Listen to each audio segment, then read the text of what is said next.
무더운 여름에 저희를 붙들어 주시고 또 이처럼 하나님의 존전에 나올 수 있도록 허락해 주시니 감사합니다. 저희 모든 교우들 건강을 주님께서 지켜주시고 주님께서 특별히 또 마음을 지켜주시기를 원합니다. 참 무더운 여름에 심신이 참으로 무너지지 않게 해주시고 또 피곤할 때 또 우리 마음이 늘 시험에 들기 쉬우니 저희 마음도 주님께서 지켜주시기를 간절히 구합니다. 아버지 하나님, 무엇보다 항상 간구드리는 것은 저희의 믿음을 견고하게 해주시고 또 저희의 믿음이 더 정결하고 순수하게 해주시며 온전하게 해주시기를 간절히 구합니다. 주님께서 십자가에서 다 이루었다 말씀하셨는데 참으로 그렇습니다. 예수님께서 우리 구원에 필요한 모든 일을 예수님 홀로 남김없이 다 이루신 줄 믿습니다. 주님, 우리가 이 사실을 참으로 믿게 하여 주십시오. 주님, 우리가 우리 구원을 위해 우리 스스로 애쓰지 않아도 우리가 하나님께 많이 헌물드리거나 하나님께 많이 헌신하거나 많은 사람을 구제하거나 선한 행실을 많이 해야 구원에 이르는 것이 아니라 또 우리 구원에 그러한 일들로 도움을 주거나 더할 수 있는 것이 아니라 오직 예수님께서 다 이루신 그 일, 나를 위해 2000년 전에 다 이루신 그 일을 그저 믿고 받아들이기만 하면 마치 어린아이가 그 아비를 의지하는 것처럼 신뢰하는 것처럼 예수님이 이루신 그 모든 일을 신뢰하고 예수님께 우리의 마음과 영혼을 맡기기만 하면 우리를 의롭다 하시고 우리를 온전히 구원하시는 주님이심을 믿게 하여 주십시오.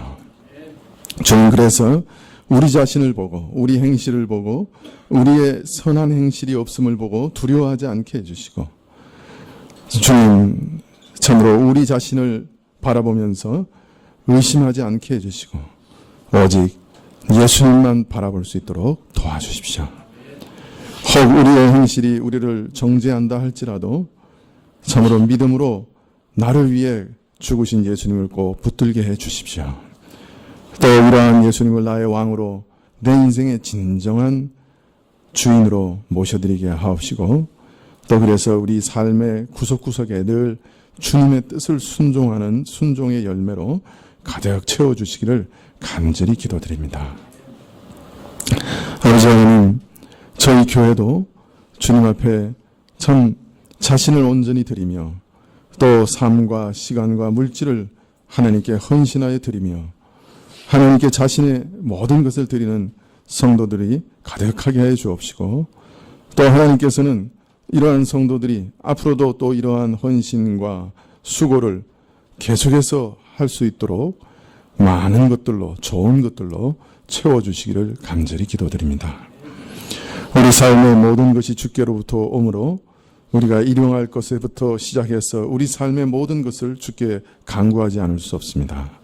특별히 늘 간구드리는 것은 우리 자녀들의 마음을 붙들어 주셔서 저들이 예수님으로부터 떠나가지 않도록 도와주시고 예수님을 꼭 붙들며 예수님을 왜 내가 평생 사랑해야 되는지 진정 알게 하여 주십시오. 우리 가정들을 떠나가기 전에 아이들의 마음속에 예수님을 사랑하는 마음을 풀어넣어 주시기를 간절히 기도드립니다. 오늘도 저희 가진 것들을 다 주님께 드립니다. 주님, 저희가 드린 예물은 저희가 가진 것이 저희 것이 아니라 모든 것이 다 주로부터 왔고 주님 것이라고 하는 것을 고백드리는 우리의 신앙의 고백이오니 저희 전부를 받아 주시옵소서. 또 저희 것이 전부 주의 것이오니 주의 것으로 인정하시고 인치시고 또 보호하여 주십시오. 저희 가정과 가족들과 아이들과 또 저희 산업과 직장을 주께서 눈동자와 같이 지켜주시기를 간절히 기도드립니다. 주님, 오늘도 주님께서 말씀 주시고 깨닫는 마음을 주시고 믿는 마음을 주시기를 구하올 때 예수님의 이름으로 기도합나이다. 아멘. 말씀은 히브리서 11장 9절부터 10 16절까지 말씀입니다.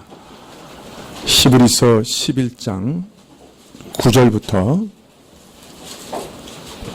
16절까지 말씀입니다. 네, 신약 365쪽에 있습니다.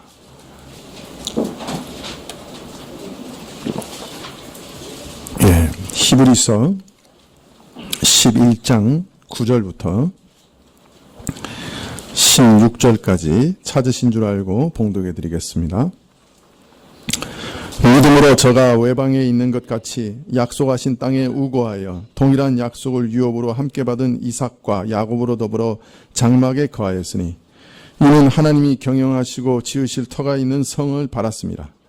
믿음으로 사라 자신도 나이 늙어 단산하였으나 잉태하는 힘을 얻었으니 이는 약속하신 이를 미쁘신 줄 알미라.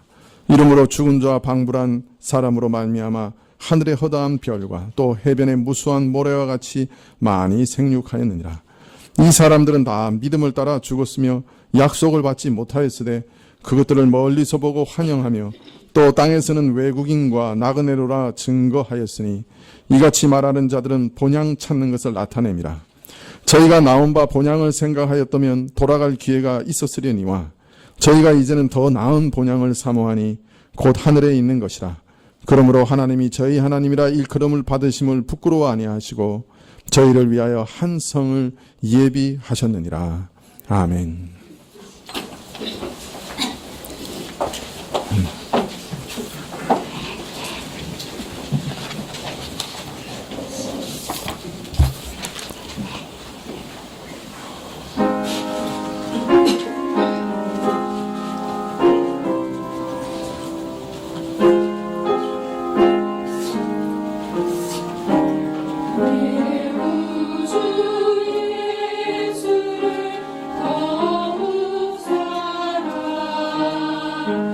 오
아멘. 감사합니다.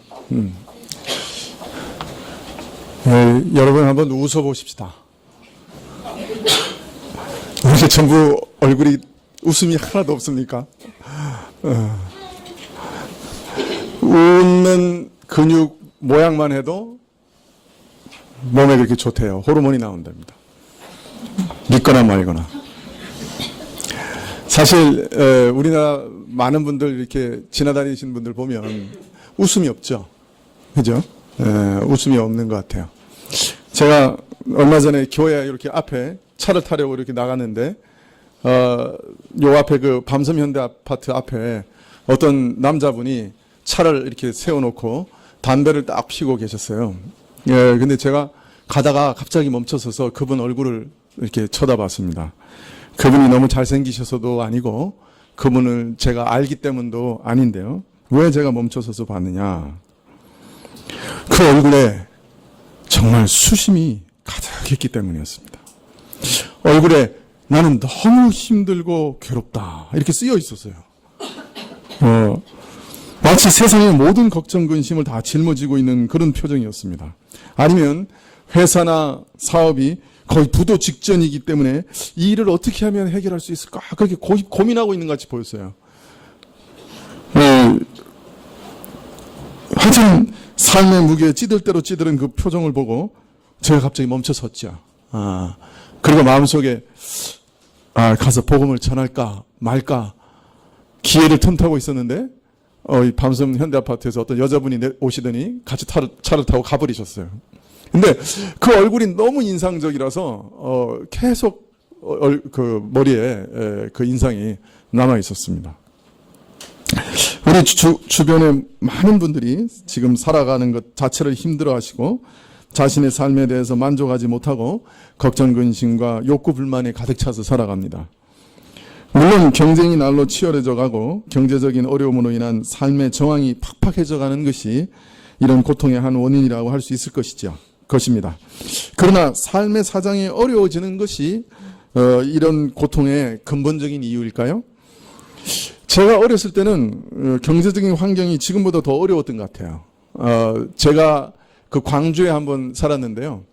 이 집에 이렇게 그 삥 둘러가면서 미음자 이렇게 집이에요. 그리고 주인이 이제 가운데 사시고 미음자로 이렇게 다 돌아가면서 방을 다 한 칸씩 이제 세를 줬어요. 가운데 이제 펌프가 있어요. 그런데 그 주인 집은 보면 늘 어디서 누룽지 이렇게 큰 누룽지를 가지고 와가지고 그 담벼락 위에다가 늘 말려서 그걸 나중에 이렇게 뭐라 그럽니까? 가루로 만들어가지고 이렇게 드시고 그랬어요. 나중에 우리 어머니한테 여쭤보니까 먹을 게 없어서 어디 밥 공장 같은 데서 나오는 누룽지를 가지고 갔다는 거예요.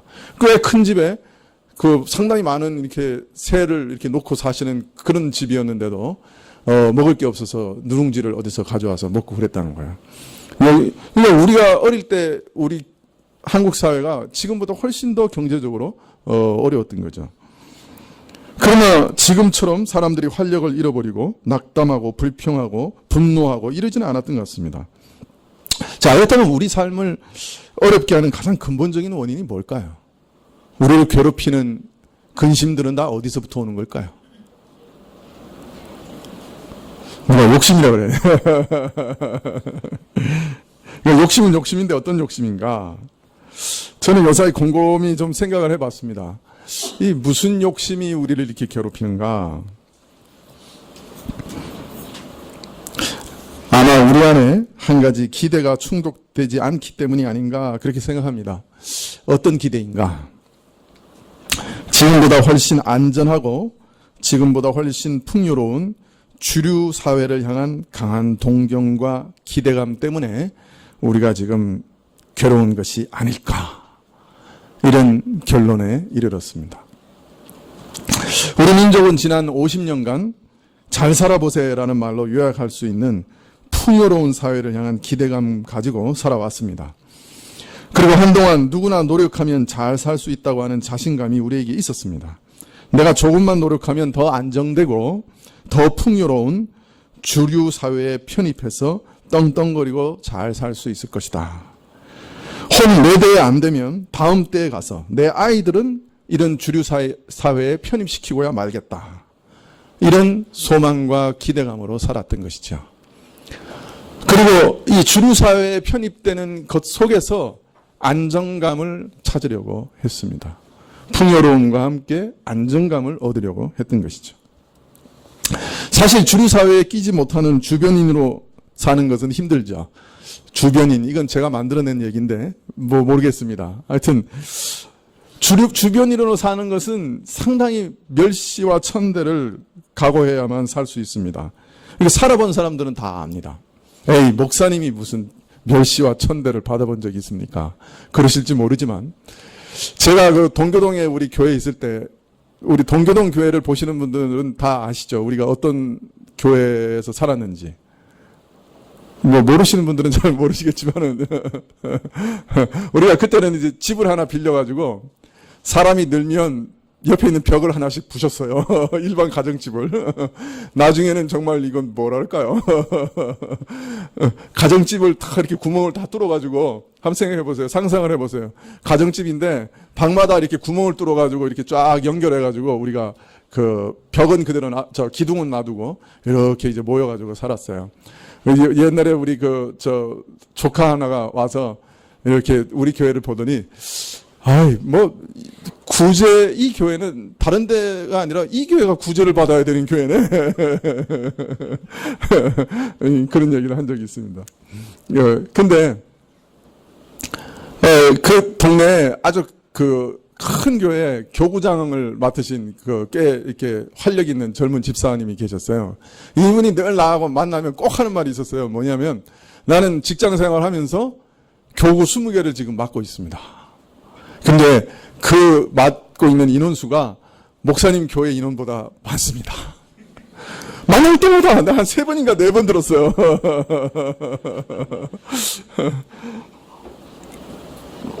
그 소리를 들을 때 제 마음이 어떻습니까? 속으로 그런 생각이 드는 거예요.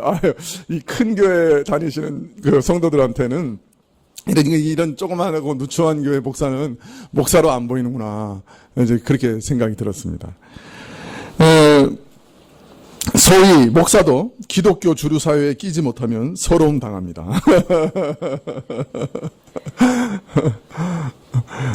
그래서 너도 나도 소위 주류 사회의 일원이 되려고 하는 것이죠. 그리고 우리 사회는 얼마 전까지 대부분의 사람들이 나도 노력하면 그 사회에, 그런 주류 사회에 낄 수 있다, 그렇게 생각했던 것이에요.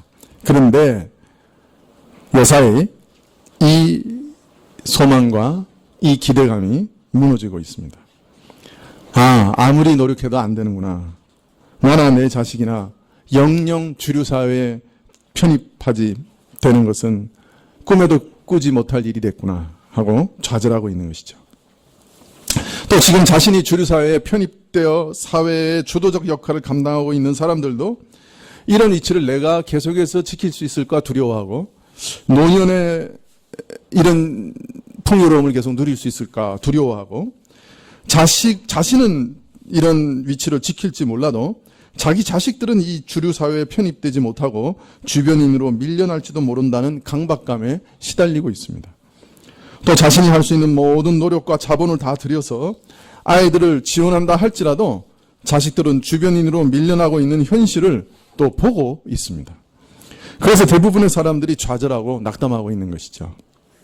주류 사회에 편입되어 있지 못한 사람들은 이제는 다시는 기회가 오지 않을 것이라고 낙담하고 있고, 주류 사회에 편입되어 있는 사람들조차 노년과 자신의 자식들을 걱정하느라 어느 누구도 행복하지 못한 사회가 되었습니다.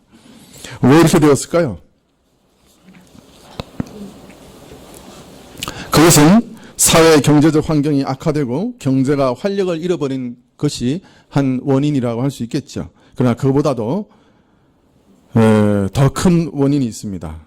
중요한 원인이 있습니다. 그것은 뭐냐면 안정되고 풍요로운 주류 사회에 대한 기준이 너무 이제 높아져 버린 것입니다. 이전에는 어느 정도 지식과 기술을 가지고 서울시에 아파트 하나 장만하면 중산층이라고 생각했고, 그리고 그것보다 조금 더 가지면 주류 사회에 편입된다, 그렇게 생각했습니다. 최근에는 그런 것으로는 노년도 보장하지 못한다 하고 온 사회가 떠들고 있습니다. 이것은 사실 누구 말에 의하면 은행들의 전략이라고 합니다. 저축이 안 들어오니까 노년을 대비하라. 그래가지고 돈을 다 쓸어 담았다는 거예요, 은행들이. 근데 그것이 오히려 역효과가 돼서 경제가 돌아가지 않아서 오히려 더 경제가 침체하게 됐다. 그렇게 해석을 하는데 모르겠습니다. 그래서 요새는 우리는 뭐 매덕은 있어야 된다, 매덕은 있어야 된다 자꾸 그러니까 거의 노이로제 상태예요. 그죠?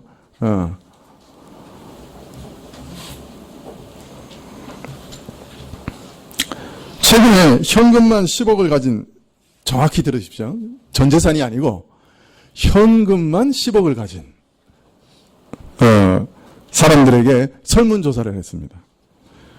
물론 우리 기준으로 보면 굉장한 부자들이죠. 그죠? 그런데 이분들에게 물어봤습니다. 얼마가 있어야 부자라고 생각합니까? 대부분의 사람들이 얼마라고 대답했을까요? 네? 폭우가 너무 크네. 네, 얼마가 있으면 부자라고 대답했을까요?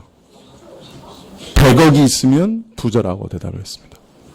그 중에 상당히 많은 사람들은 1000억은 있어야 부자라고 생각을 했습니다. 우리하고는 너무 이렇게 다른 세상이 됐죠. 자, 이처럼 지금 이 사회가 원하는 주류 사회의 기준이 너무 높아져 버렸어요. 근데 이전에는 이런 부자들이 우리 주변에 없었습니다. 그런데 이제 이런 분들이 생겨난 거예요. 그리고 대부분의 서민들은 그런 분들을 보면서 상대적 박탈감에 사로잡혔습니다. 지금 최저임금을 받는 사람들이 안 입고 안 먹고 숨만 쉬고 모아서 서울시 평균 아파트의 전셋값, 그러니까 서울시 아파트의 평균 전셋값을 마련하는데 몇 년 걸리는 줄 아십니까? 22년 5개월. 그 신문에 난 통계입니다. 이게 다 제가 신문에 난 거 보고 얘기하는 거죠. 그러니 청소년들도 젊은 사람들도 다 낙심해 있습니다. 다 낙심해 있습니다. 집 전세도 못 얻어. 차라리 그러면 주류 사회에서 몰고 다니는 사람들의 차나 사자. 차만, 외제차만 잔뜩 팔리는 거예요, 지금. 그래서 50만 원씩 월세 내고 거기 더하여 15만 원씩 주차장 월세를 냅니다. 그리고 자동차 월세를 한 달에 45만 원씩 내는 거예요.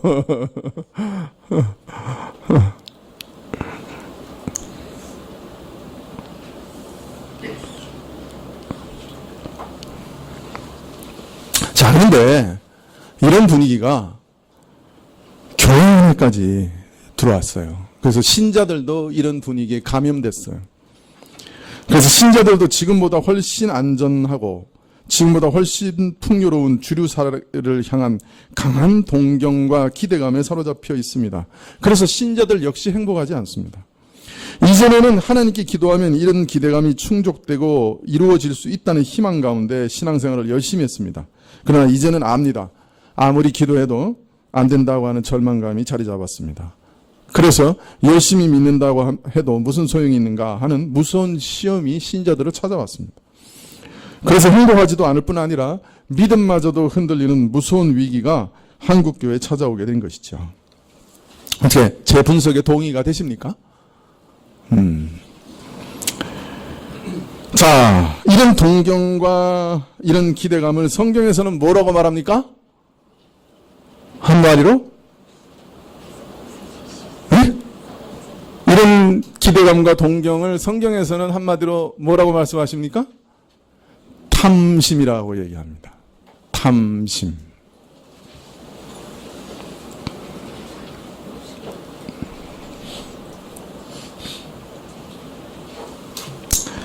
왜 우리 신자들이 이런 풍요로운 주류 사회에 대한 탐심을 가지게 되었습니까? 그것은 70년대부터 우리 교회들 안에 이상한 가르침이 들어왔기 때문이에요. 그것은 참으로 교묘한 것이었는데요. 신자라고 한다면 모두가 하나님의 사랑을 받기 원하고 또 자신이 하나님의 사랑을 받는다고 하는 것을 확인하기 원할 것입니다. 그런데 어떻게 하나님의 사랑을 확인할 수 있느냐? 70년대에 들어온 이 새로운 교훈은 말하기를 이 세상에서 무엇을 얼마나 많이 받았느냐, 이 세상에서 우리가 얼마나 많은 것을 누리느냐, 이런 것을 보면 하나님의 사랑을 확인할 수 있다라고 가르치기 시작한 거예요. 그리고 이런 교훈을 받아들인 사람들은 자신들이 이 세상의 주류 사회에 편입되는 것, 즉 세상의 물질적인 축복이나 권세나 명예 등 세상이 주는 많은 것을 얻는 그것이 하나님의 사랑을 누리는 척도가 된다고 생각하기 시작했습니다. 그리고 이런 교훈은 교회에 만연하게 되어서 이 세상 주류 사회에 편입되지 못한 주변인들은 하나님의 사랑을 못 받거나 하나님의 사랑을 누리지 못하고 있거나 하나님의 사랑을 쬐끔 누리는 사람들로 이해하기 시작했던 거예요.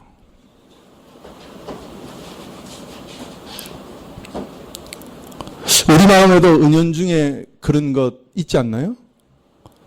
많은 풍요를 누리는 사람들을 보면 저 사람은 어떻게 해서 저렇게 하나님 복을 많이 받지? 그런 생각이 마음속에서 이렇게 올라오지 않나요? 70년대부터 들어온 생각들이에요, 교회 안에. 이전에는 그런 생각 별로 없었어요. 물론 초대교회부터 이런 유혹은 있긴 했지만 그러나 노골적으로 이렇게 가르치지는 않았어요. 그래서 신자들도 세상 것을 많이 누리는 것에 혈안이 되었어요. 사실 세상 것 자체에 욕심이 나기도 했죠. 그래서 이런 거짓된 교훈을 좋아했던 것입니다. 그러나 그보다도 더 간절히 원했던 것은 어떤 면에서는 신자들은 하나님의 사랑을 그것으로 확인하고 싶었어요. 목사들이 가르치니까. 그러나 그것은 크게 속는 것이었습니다. 그렇게 해서 하나님의 사랑을 확인할 수 없어요. 세상 것을 많이 받았다고 하나님의 사랑을 많이 받은 것이라고 하면 이병철 씨나 정주영 씨가 아마 하나님의 사랑 최고로 많이 받았겠죠. 그렇게 말할 수 있나요?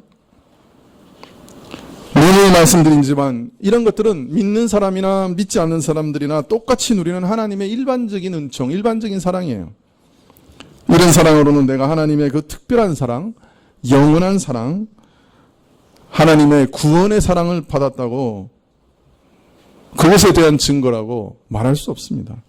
영원히 보장되고 안전한 그 사랑을 얻었다는 어떤 증거나 보장도 될 수 없는 것이에요. 여러분, 하나님은 세상의 악한 자들에게도 먹을 것과 입을 것을 주시고 재물들을 주시고 그들의 필요를 채워주시는 분이에요. 오늘도 악인이나 선인이나 비와 눈과 그죠? 양식을 주시는 분이에요. 여러분, 이 세상에서 소위 주류사회에 편입되어 떵떵거리며 사는 분들 중에도 소위 악을 행하는 분들이 또 얼마나 많아요. 만일 하나님의 사랑이 이 세상의 것을 누리는 것으로 드러난다고 하면 믿는 사람이 다 재벌돼야 되죠.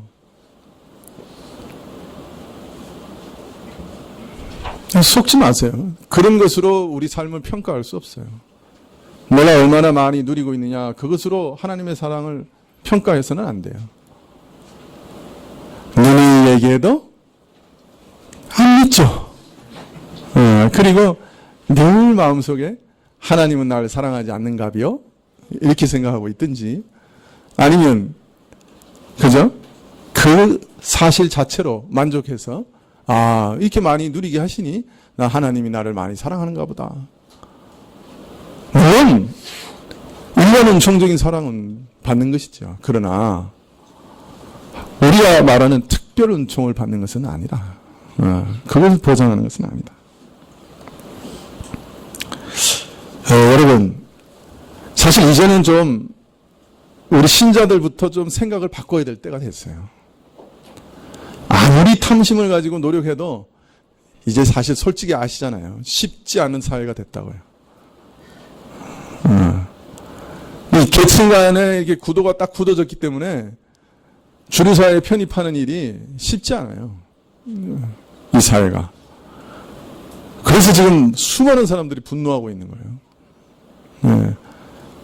그래서 서로 SNS에서 서로 치고받고 하고 그냥 막 서로 비방하고 그냥 서로 물고 뜯고 그냥 끌어내리려고 하고 나보다 먼저 주류사회에 진입하려고 하는 사람이 보이면 가만 놔두지는 않아요. 아작을 내야 돼요. 어떻게든. 아주 무서운 사회가 됐어요. 서로 재판하고 서로 그냥 고발하고 무슨 술수를 써서라도 상대방을 무너뜨리려고 하고 여론 재판이라도 하고 이게 아주 무서운 세상이 된 거예요. 근데 문제는 이런 일이 교회 안에까지 들어왔어요. 교회 목사님들 안에도 서로 소위 기독교 주류 사회에 들어가려고 이런 짓을 하고 있는 거예요. 이제는 탐심을 버릴 때가 됐어요. 주님이 주시는 것으로 만족하는 은혜를 누릴 때가 된 거예요. 먹을 것과 입을 것과 마실 것이 있으면 족한 줄로 알라 그러셨어요. 우리나라 신자들이 제일 안 받아들이는 말씀 중에 하나죠. 먹을 것과 입을 것과 마실 것 플러스 잠잘 것과 탈 것과 계속 올라가죠. 예. 있으면 족한 줄로 알라. 예.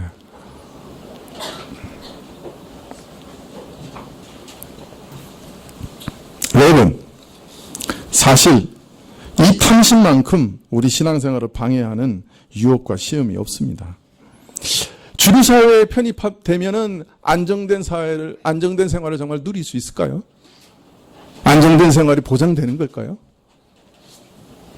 화목하고 복되고 풍요로운 삶이 기다리고 있을까요? 안 가봤으니까 모르죠. 그러나 옆에서 구경해보면 별로 편한 것 같지가 않아요. 별로 편한 것 같지가 않아요.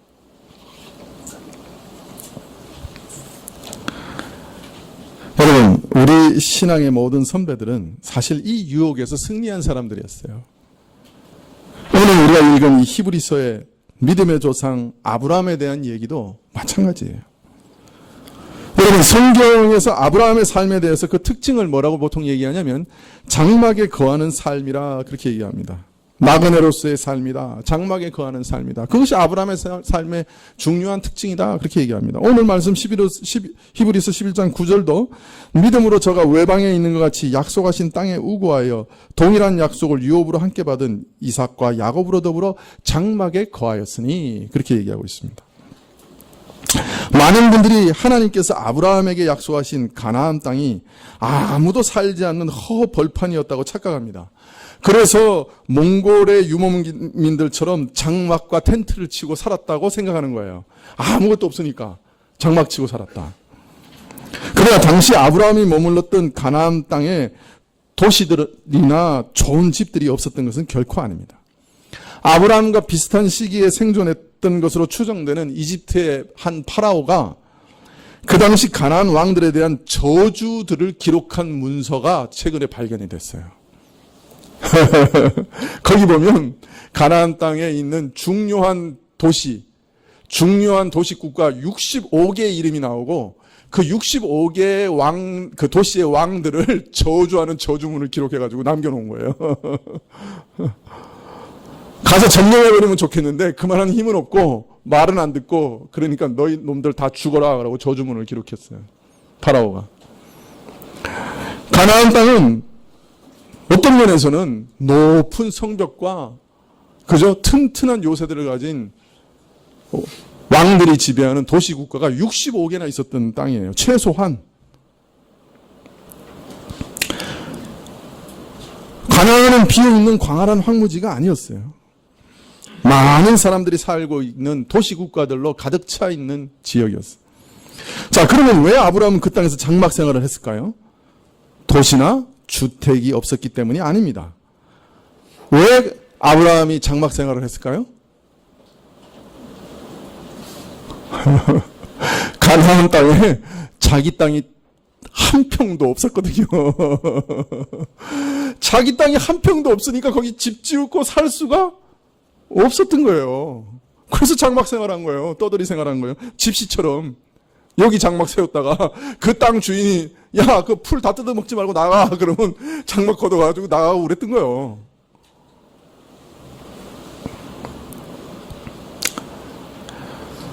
아브라함은 원래 갈대아 우르라고 하는 도시에서 살고 있었습니다. 고고학자들이 최근에 이 우르를 이렇게 다 이렇게 조사를 해봤는데요. 발굴해가지고 어마어마한 도시인 것이 발견됐어요. 그 당시 인구가 한 30만 정도까지도 됐을 수도 있다. 10만에서 30만 정도. 완벽한 성벽과 도시 안에 항구를 가지고 있는 대단한 도시였어요. 그 당시 세계에서 최고로 문명화된 도시였습니다. 최근에 제가 책 한 권의 설명을 하나 읽었는데요. 1927년에 미국에 대한 걸 쓴 책이에요. 근데 거기 보니까 1927년도에 미국의 중산층 가정은 자동차 한 대와 세탁기, 냉장고, 라디오, 전화를 가지고 있었어요. TV는 아직 안 나오는지 TV는 기록이 없더라고요. 우리나라가 그거 가지기 시작한 거예요. 한 80년도 되죠. 그러니까 50년이 빨랐어요. 미국은. 1927년도에 중산층 가정이 그렇게 가지고 있었어요. 그때 린드버그가 33시간 만에 태평양을 건넜고, 그 당시 유럽이 가지고 있는 전화기의 숫자만큼 미국은 1년에 그만큼 전화기를 가설하고 있었어요. 그러니까 1927년이 유럽에서 미국으로 모든 주도권이 넘어가던 해. 전 세계 모든 상품의 40%를 생산했대요. 1927년에. 예.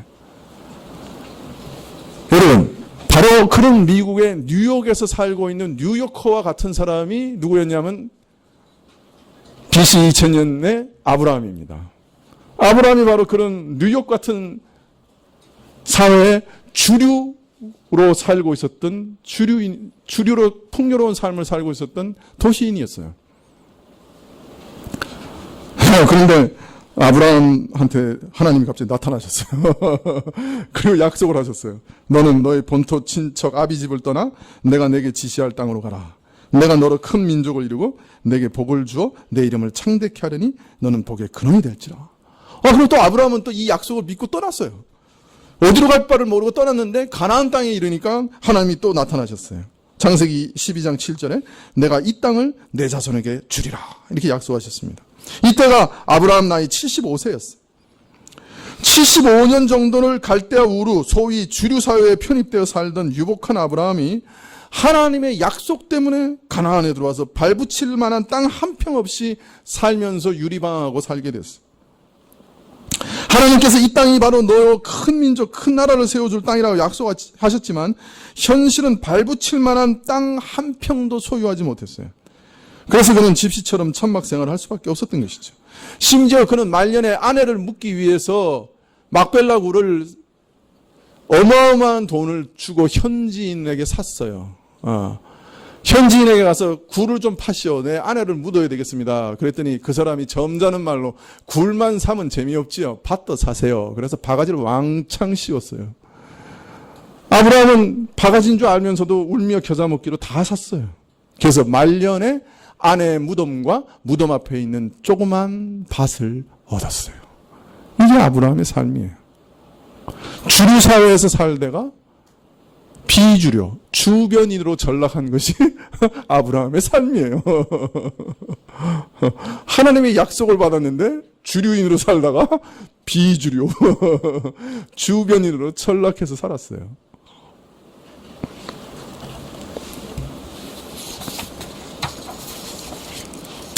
하나님의 약속은 있는데 실제로 한 평의 땅도 없이 장막 생활하는 현실, 아내를 묻을 매장지가 없는 현실, 얼마나 아이러니컬합니까? 하나님은 이 가나안 전체를 약속으로 이미 주셨어요. 그런데 평생 한 평도 손에 쥐지 못했어요. 뭐가 이래요? 아마 마귀가 가만히 있었겠어요? 아브라함 보고, 야, 하나님의 약속한 게 어디냐? 야, 이 튼튼한 요새들을 봐라. 야, 성벽 위에 전차들이 다녀. 이런 대단한 요새들을 가진, 성을 가진 이 땅, 이렇게 수많은 사람들이 살고 있는 이 가나안 땅을 네 자손들이 다 차지한다고? 야, 너 참 꿈 깨라, 꿈 깨. 그런 얘기를 마귀가 자주 하지 않았을까요? 네. 자, 그런데 어떻게 아브라함은 그런 현실 속에서 살아갈 수 있었을까요? 뭘 믿고 산 거야, 이 사람?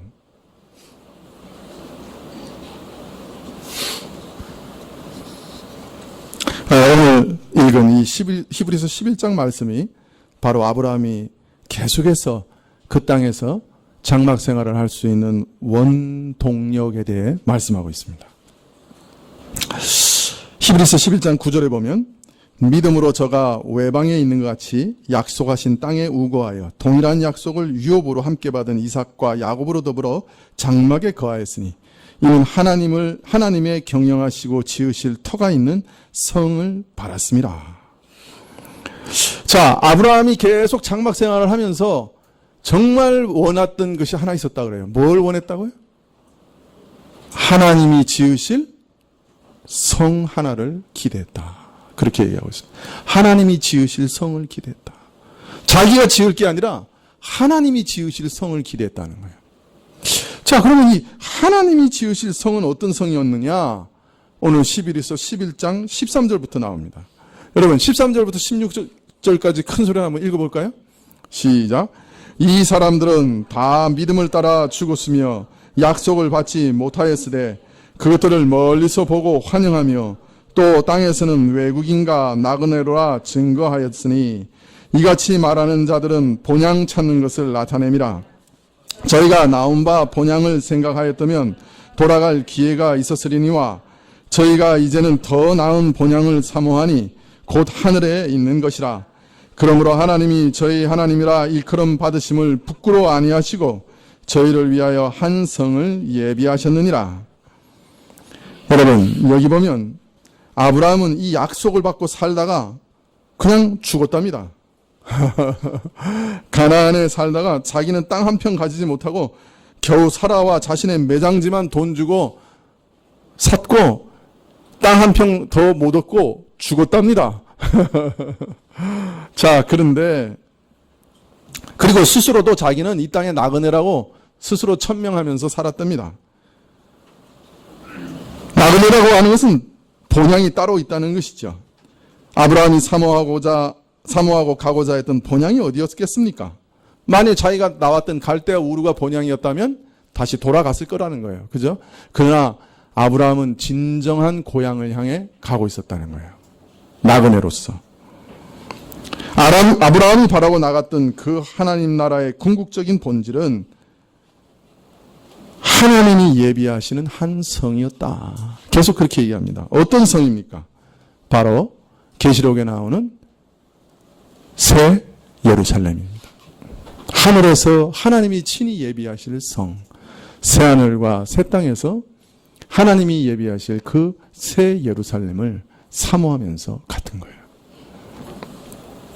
아브라함은 하나님께서 약속하신 이 나라가 자기 당대에 이루어질 것도 아니고 또 이 땅 가나안 땅에 이루어질 것이지만 그러나 그것이 궁극적인 하나님의 약속이 아님을 알았던 거예요.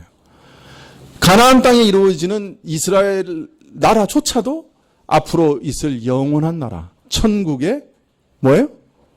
예표요, 모형이다라고 하는 것을 아브라함은 알았던 것이에요. 그래서 우리가 지금도 천국을 보통 뭐라고 얘기합니까? 가나안 땅이다. 그렇게 얘기하잖아요. 그럼 지금 이스라엘 땅, 가나안 땅을 얘기하는 게 아니죠. 바로 하나님이 예비하시는 새하늘과 새 땅을 바로 우리는 새로운 가나안, 영원한 가나안으로 알고 그 나라를 향해 가고 있는 것입니다. 그러므로 아브라함은 영원한 나라를 향한 순례자로 살았던 것입니다. 하나님은 이러한 아브라함에게 참으로 소망에 합당한 성을 예비하시는 것입니다. 아브라함은 하늘나라를 열렬히 사모하였기 때문에 이 지상에서는 주변인으로 살아가는 것을 만족해 했던 것이에요. 장막 속에서 살아갔던 것이에요. 적은 소유로도 만족했던 것이에요.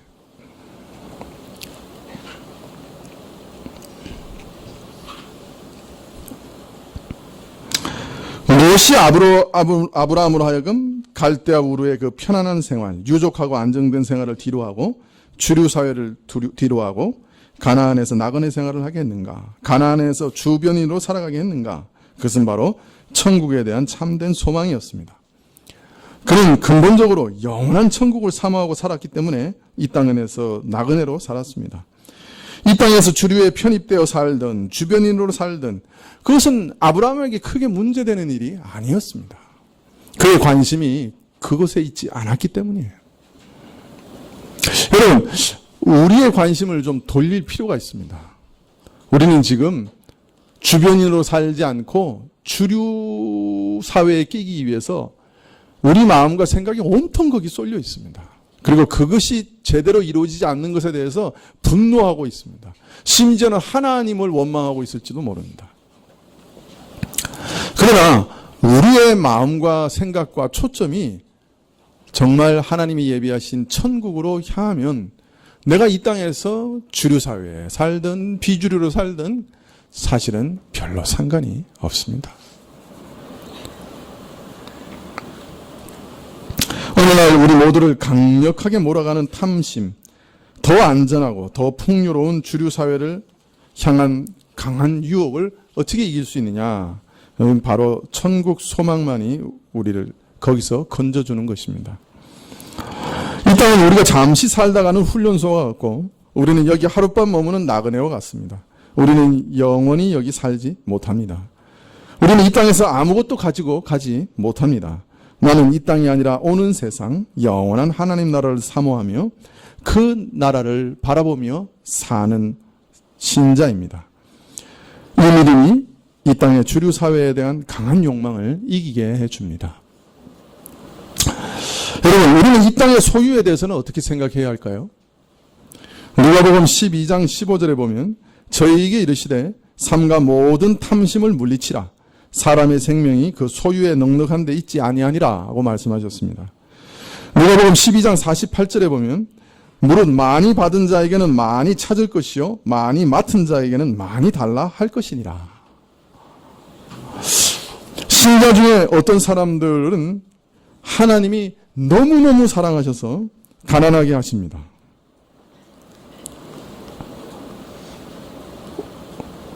안 믿으시나요?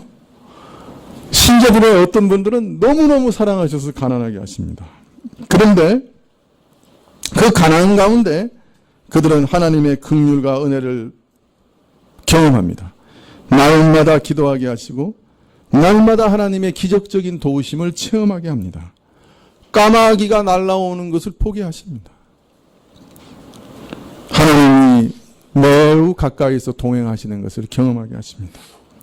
자, 또 어떤 신자들 중에는 하나님께서 너무너무 사랑하셔가지고 많은 물질과 많은 재물과 많은 풍요로움을 주십니다. 그리고 그것으로 더 많은 사람들을 사랑하고 섬기는 일을 감당하게 하십니다. 자, 그러나 그런 사람들에게는 말씀하시는 것이 있습니다. 무릇 많이 받는 자에게는 많이 찾을 것이요 많이 맡은 자에게는 많이 달라 할 것이다. 우리가 서로를 바라볼 때 우리는 자꾸 우리가 얼마나 많은 것을 받았느냐 가지고 서로를 비교하며 삽니다. 그러나 하나님께서는 우리가 그 받은 것을 어떻게 사용하는가 하는 것에 관심이 많으십니다. 우리는 누가 하나님이 주시는 것을 많이 받는가 이게 관심이 많은데 하나님은 우리에게 그 받은 것을 어떻게 사용했는가 하는 것을 달아보시려고 하는 분입니다. 그것에 관심이 있습니다. 그러므로 우리는 이 땅에서 우리에게 주신 재능과 물질과 시간을 최선을 다해 사용하고 하나님께 헌신해야 합니다. 그것이 하나님의 뜻이기 때문입니다. 부자들 마음이 별로 조금 사라지죠? 많이 얻으면 많이 찾으신다고 그러니 사실 우리가 다 청직이에요. 잠깐 맡았는데 그냥 맡은 거 쓰는 거예요. 그래도 창고 옆에 사니까 이득은 좀 있죠. 군대에서도요, 창고 열쇠 가진 사람이 최고로 부자예요. 자기 거 아니지만 마음이 내키면 낡은 옷 바꿔주고요. 마음 안 내키면 안 바꿔줘요. 그리고 자기는 항상 최고로 좋은 옷 입어요. 창고지기는 약간의 이익은 있어요. 그렇지만 자기 거는 아니에요. 우리는 다 그렇게 생각하면서 살아야죠.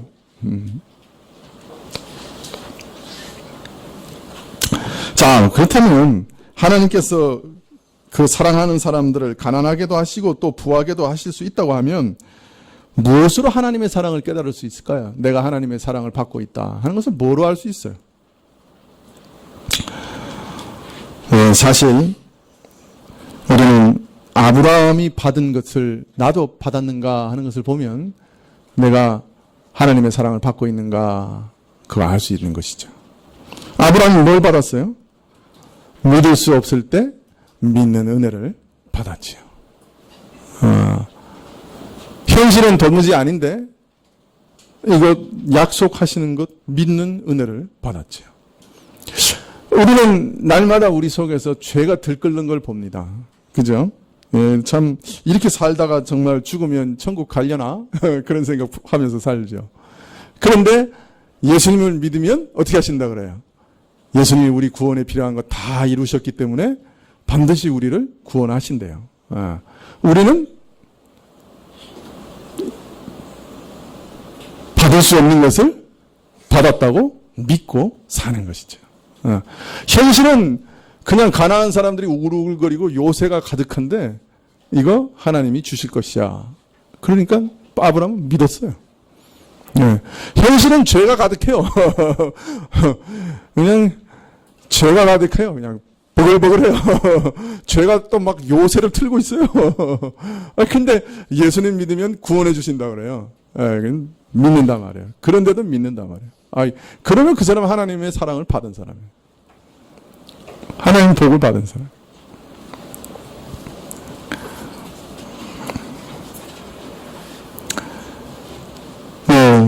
우리 삶의 환경이 아무리 악화되어도 하나님의 사랑은 변화되지 않을 줄 알고 하나님께서 먹을 것과 마실 것을 주실 줄 믿고 살아간다고 하면, 그래서 어떤 상황에서도 자족할 줄 안다고 하면 그 사람은 참 하나님의 복을 많이 받은 사람이죠. 또 모든 것이 하나님께로 오는 줄 믿고 일용할 양식을, 우리의 필요를 날마다 하나님께 기도하면서 구하고 하나님께 매달리는 믿음을 가지고 살아간다고 하면 그 사람 하나님의 사랑을 정녕 많이 받은 사람이죠. 내가 누리는 것으로 따지는 게 아니에요.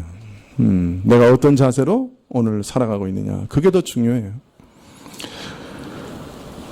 골로새 3장 2절에 보면 위의 것을 생각하고 땅의 것을 생각하지 말라 그렇게 말씀하셨는데요. 우리가 이 말씀에 주의해야 합니다. 만일 우리가 하늘의 영광과 축복을 보다 자주 묵상한다면, 우리 영혼이 그 맛을 미리 조금이라도 맛본다면 더욱 열심으로 하늘을 사모하며 간절히 하늘을 향해 전진해 나갈 것입니다. 참된 믿음은 우리 마음을 이끌어 이 세상의 것을 멸시하게 하고 초월하게 하며 우리를 신령한 세계로 인도해 갑니다. 우리 마음이 하늘에 끌리면 끌릴수록 이 땅의 것들은 지극히 보잘것 없는 것들로 여겨지게 되어 있습니다. 우리가 하나님의 사랑을 받고 있는가 하는 증거 중에 가장 중요한 증거의 중 하나는 바로 이 천국에 대한 하나님 나라에 대한 소망으로 이 땅의 탐심을 이기고 있는가 하는 것입니다. 아브라함이 그렇게 살았어요.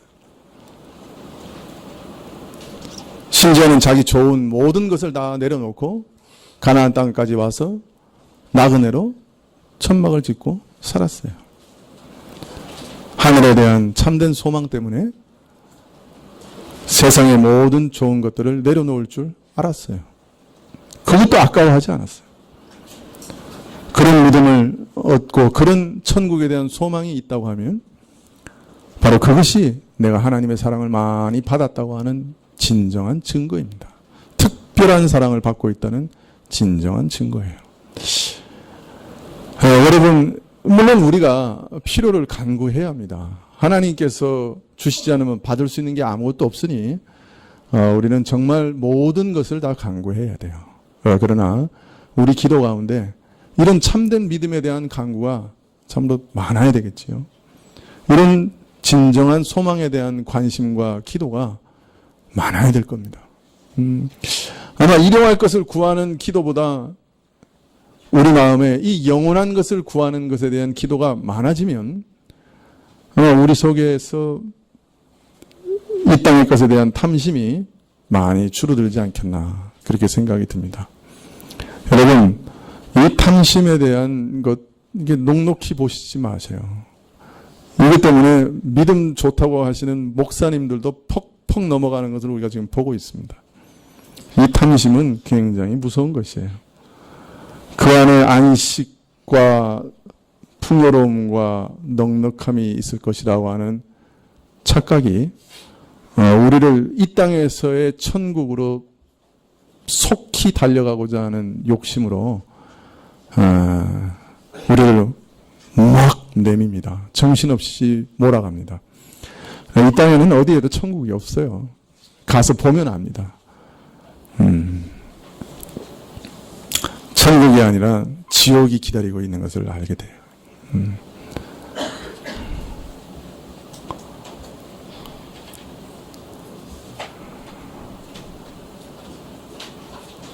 여러분, 하나님의 다른 것으로부터 안정감을 얻으려고 하는 모든 유혹에서 우리는 벗어나야 됩니다. 이제는 그럴 때가 됐어요. 그렇지 않으면요, 남은 삶을 계속 불평과 원망과 분노 가운데 살아가게 될 거예요. 왜냐하면 하나님이 지금 이 나라의 교회들에게 주시는 사인이 이제 너무 거기 매이지 말고 이제 영원한 천국을 주는 나를 좀 이제 생각할 때가 됐다라고 말씀하시는 것 같기 때문이에요. 이전에는 우리가 너무 비참했기 때문에 하나님께서 우리를 비참해서 건지시기 위해서 물질적인 것도 많이 주셨어요. 근데 이제는 이렇게 말씀하시는 것 같아요. 이제 그것도 소용없는 거 이제 알지 않았냐? 이제 정말 나를 좀 바라볼 때가 되지 않았냐? 라고 말씀하시는 것 같아요. 그런데도 여전히 세상의 것들을 막 바라보고 열심히 뛰어가면 글쎄요, 이 나라 사정도 넉넉하지 않고요. 그 소망이 잘 이루어지지 않을 가능성이 높아요. 그럴 때 우리에게 남는 것은 불신앙과 분노와 원망만 남게 되는 것이에요. 우리가 천국을 사모하고 하나님이 말씀 속에서 약속하신 것들이 내 마음 안에 이루어지는 것들을 사모하면서 그것을 추구하다 보면 나머지 것들은 하나님께서 다 책임지신다고 그러셨어요.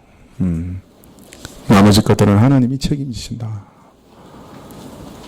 여러분, 그 말씀 믿고 이제는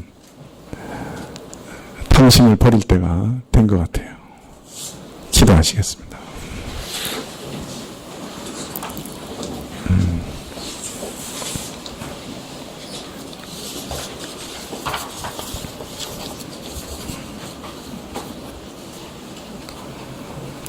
아버지 하나님, 우리 안에 있는 거룩한 소망은 남겨두시고 그러나 우리 안에 있는 탐심은 제어하여 주시면 좋겠습니다. 우리의 필요를 아시고 또 각 사람에게 은사를 주셔서 어떤 사람에게는 매우 부하게도 하시고 또 어떤 사람들에게는 극한 가난 가운데서도 하나님의 풍요로우심을 늘 만나게 하시는 줄 믿습니다. 많은 부함을 주시면 그가 받은 은사대로 또 많은 자에게 유효하게 나눠줄 줄 알게 하시고 또 가난한 자들은 늘 하나님을 의지함으로 마음의 평강을 잃어버리지 않도록 도와주십시오. 우리에게 주신 것들로 만족하고 자족하는 마음을 주시고 또 그것을 복되고 기쁨 가운데 누릴 수 있는 은총도 허락해 주십시오. 주시는 것도 복이요. 그러나 그것을 누리게 하시는 것도 정녕 하나님이 허락하시는 복인 줄 압니다. 주님이 누릴 수 있는 복을 주시지 않으면 일평생 눈으로만 보다가 하나도 누리지 못하고 갈 수도 있음을 잘 압니다. 주님께서 우리 모든 성도들에게 참으로 필요들을 채워주시고 또 넉넉하게 하시기를 구합니다. 그러나 마음에는 탐심을 제하여 주시기를 구합니다. 또 또 누리는 복도 주시기를 구합니다. 주님께서 불쌍히 여겨주시고 누리되 잘 누리며 또 더욱 복되게 누려서 다른 많은 사람들에게도 유효하게 참으로 나누어주며 다른 사람들에게 기쁨의 은혜를 전달하는 자들이 되게 해주십시오. 모든 것을 주께 의탁하옵고 예수님의 이름으로 기도합나이다. 아멘. 221장 찬송하시겠습니다.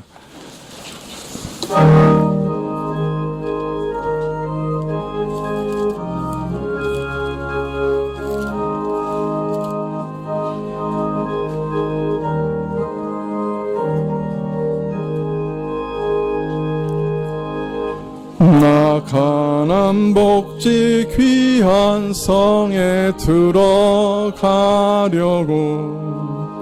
내 중한 짐을 벗어버렸네. 죄중에 다시 방황할 일 전혀 없으니 저 생명 시냇가에 살겠네. 길이 살겠네. 나 길이 살겠네. 저 생명 시냇가에 살겠네.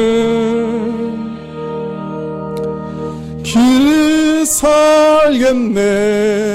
나 길이 살겠네. 저 생명 시냇가에 살겠네. 그 불과 구름 기둥으로 인도하시니 나 가는 길이 형통하겠네.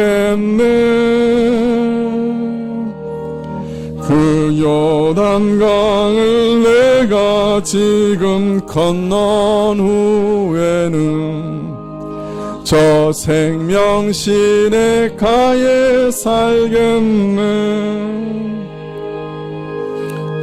길이 살겠네.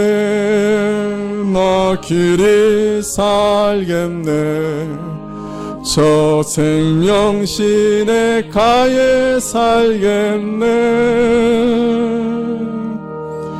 길이 살겠네. 나 길이 살겠네.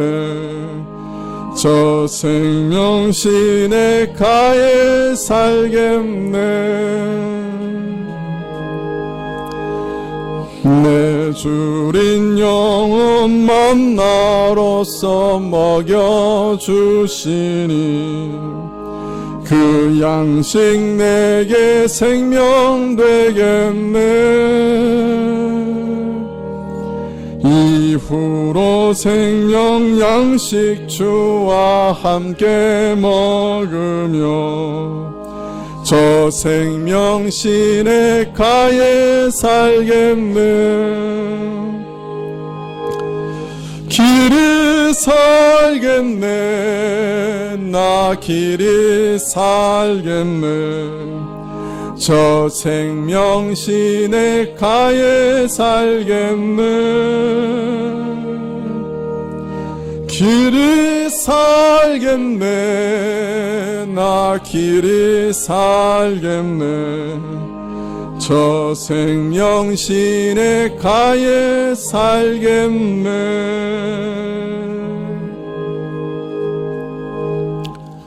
예수님 믿으면 재벌된다고 설교를 해야 저도 소위 주류 사회에 낄 수 있는데 이렇게 설교해가지고는 아마 평생 주류 사회에는 못 낄 것 같아요. 그죠?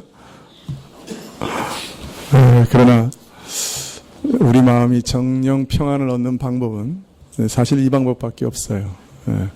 기도하시겠습니다.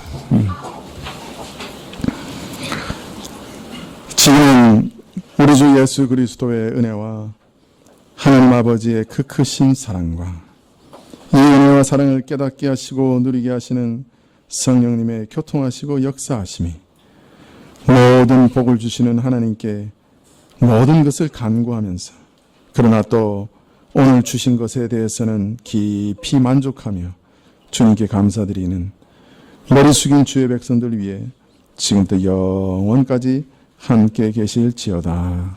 아멘.